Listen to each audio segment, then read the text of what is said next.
that are wanting to come through and how to work with that energy most effectively. They are like the shit and the thing to have to really get the best out of this year, 2024. 2024 overall is the number 8 in numerology. It is ruled by Saturn.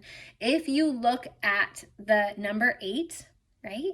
If you look at the number 8, it's an infinity symbol, right? Like the infinity symbol, but I can't show you. It's not. The infinity symbol turned on the side. It's revisiting old lessons, revisiting old parts of yourself, bringing those all back in to strengthen and fortify yourself. Saturn is the task maker. It is like the hard driving lessons.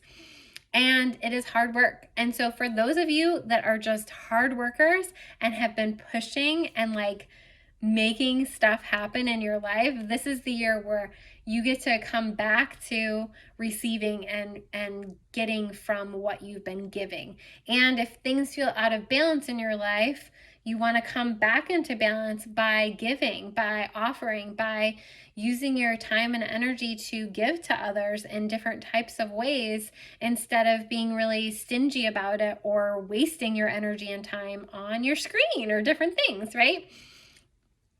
This number 8 and this ruled by Saturn element is really about, doing the hard things and coming and bringing in pieces of yourself that you've left behind and recentering yourself. And because Saturn right now currently is in Pisces, it also has this Neptunian influence to it this year.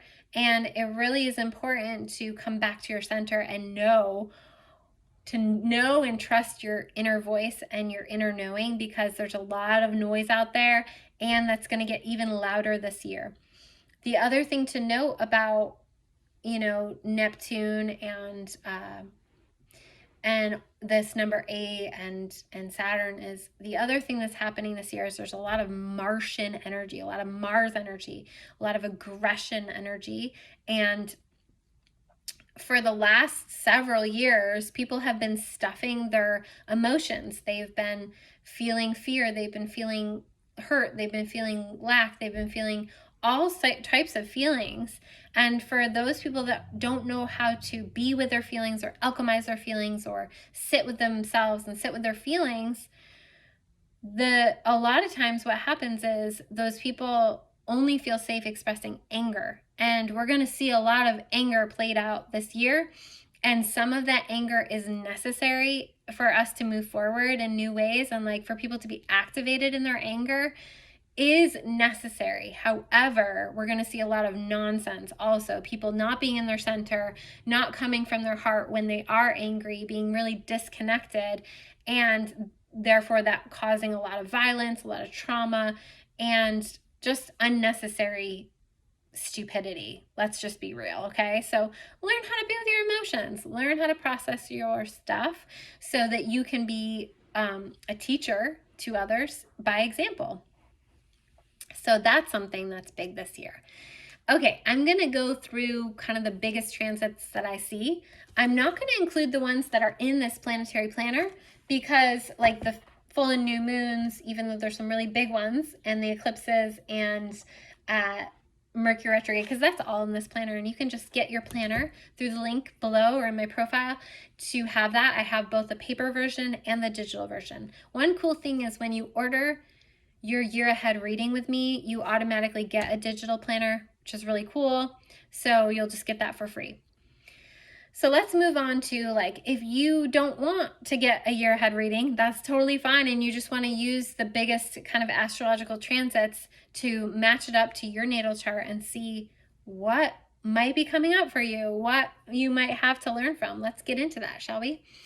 The biggest piece that's happening in January is that we have Pluto ingressing back into Aquarius, where it's going to be until September.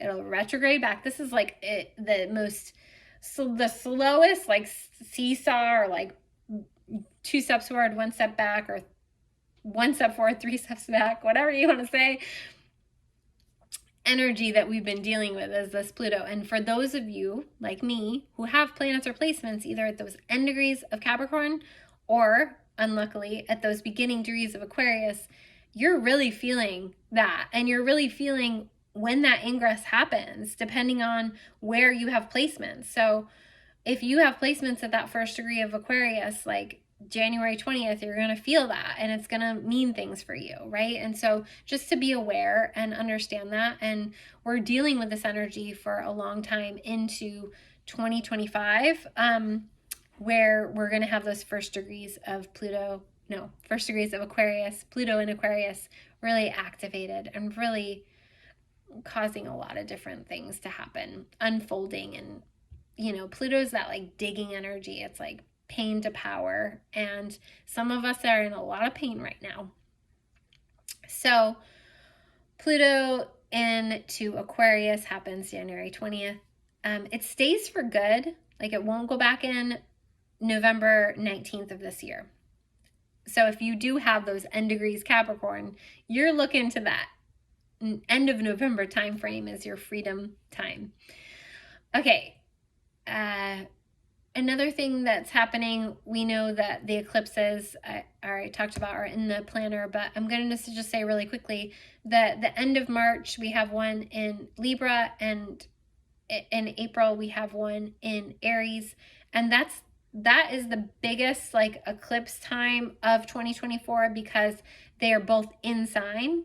What's going to start to happen is we're slowly moving away from this energy after this time frame. So we're still in it right now as I'm saying this, but once we get into the fall, we're actually moving closer into the North Node coming into Pisces, and we will have a Piscean eclipse in the fall. Now, that isn't exact. The North Node doesn't move into Pisces until January of 2025, when we're going to have a lot of Pisces energy I'm going to talk about, and Neptunian energy starting mid-year this year and all the way through 2025 into 2026. Neptune is like really, really active, okay? The Neptunian energy. So what was I saying? So that's a really big eclipse time. We have a total solar eclipse in Aries that is actually going to be visible in some parts of America, other places probably too. But yeah, so that's a really big time, okay? So looking at where 19-ish degrees of Aries is in your chart is going to be massive to understand what's going to be coming in, new stuff, new things coming in. And then as we move deeper into April, we have a really massive conjunction between Jupiter and Uranus in Taurus. Now, Uranus has been in Taurus since 2018. I have a whole video on that that's really in-depth and goes house by house. If you're curious about that, I think it would be really cool to look at that now and understand that Jupiter is going to be activating that in a bigger way for you, depending on which house it's in your houses. This is going to be exact at 21 degrees of Taurus. So if you have planets or placements around that place, depending on what they are, it's going to expand and change whatever that is, okay? So be ready for that. Some of us, like me, have Chiron there.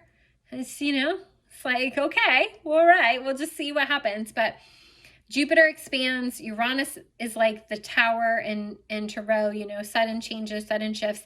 It's kind of like having the rug pulled out from underneath you, but a lot of times it's in the best way possible, so it's like you just never know what's going to happen. But you can have sudden aha, sudden downloads, sudden realization, sudden opportunities. It's not all bad. It's not all good. It's all just Uranian, unexpected. And because Jupiter's there, it's expanding on that. And because it's in Taurus, it's going to have those Taurian themes that we've been working with Uranus and Taurus since 2018. So a lot of different themes around comfort and stability being taken or shifted, food, resources, money, those kinds of things, okay?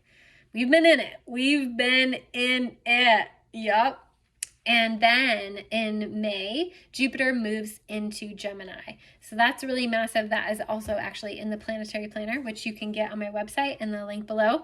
You can get a paper version or a digital version. Go get your planner. What are you waiting for? And then actually before that happens, I should have said, around at the end of April. So we're in that. Okay, so let's go back in a moment in time. So we're having that big like Uranus conjunct Jupiter. And we're like, oh my gosh, what's happening? Like collectively, personally, we're feeling it. And then Mars conjuncts Neptune. Right as Neptune is about to go into the Anaretic degree of Pisces, the 29th degree. This is right before that happens. Mars is going to be activating Neptune, and it is not a great time to make massive, big decisions. Specifically, we're going to see collectively like different agendas being pushed around that time. And so just be aware, stay in your center, stay in your discernment, stay in your intuition. And then we have a really big full moon at the 29th degree of Capricorn, July 21st. That's massive because it's activating, again, that 29th degree of Capricorn and the 29th degree, of course, of Cancer, where at the end of the year, I'm about to get to, Mars is going to be retrograding at that Cancerian point, opposing that Pluto point. It's always interesting to see how the astrology really plays out and different things that happen. Like, for instance, that Mars with Neptune, right before Neptune goes into the last degree, it's like, wow, like, it's just like always something new and always something amazing to see as an astrologer or when you're just studying astrology, and to just be like kind of taken aback by the like mystical like amazingness of it all. And it's so like free of ego, it's so free of like the human, and it's just so cool to see. So then we'll move into the fall eclipse time, right? And the fall eclipse time is going to be really giving us a hint of what's to come around the Piscean energy that where I talked about with 2025, 2026. We're going to be having Saturn moving further along into Pisces. And we're going to have, once we move into 2025, we're going to have the North Node at the beginning of the year. We'll have the North Node move into Pisces, conjunct Saturn, conjunct Neptune. And then we'll have this crazy, mind-blowing conjunction between Saturn and Neptune, and we haven't had one of those since 1989. So maybe you can think about where you were, what you were all about if you were alive in 1989. It was a big year for me. So, and I was eight. So, okay, Neptune conjunct the North Node. So yeah, I talked about that. That is building up 2025, 2026. Yeah, so I mean, a lot of these things are like bigger than this year, but we're going to be starting to see hints of things, so I wanted to talk about them. Okay, and then the final thing I want to talk about is this Mars retrograde, Leo, Cancer. The Mars retrograde, it starts at 6 degrees of Leo, so if you have planets or placements there, it's going to be big for you. And then goes all the way into 17 degrees of Cancer. So again, if you have planets or placements at the end degrees or midpoint of Cancer, you're also going to be feeling this. Mars does not like being in Cancer. I know this. I have Mars in Cancer. Mars does not like being in Cancer. So that part of the Mars retrograde is going to be really important. And one of the reasons why it doesn't like being there is because of the emotions. And what was I saying earlier is that we need to find a way to be with our emotions and alchemize and do these things. And December of next year is a really good time where that's going to happen into February of 2025. Okay, that's all I wanted to share. That was a lot. That was a lot more than I planned on going into. I hope you enjoyed this. If you did, please like, subscribe, and put a comment below. And if you have any questions about the astrology, or you just want to share any other transits that you think are going to be interesting this year, please put those below, or any questions that you have or any comments. I welcome them, and take good care of yourself and reach out if you have any questions. or you want to schedule your reading.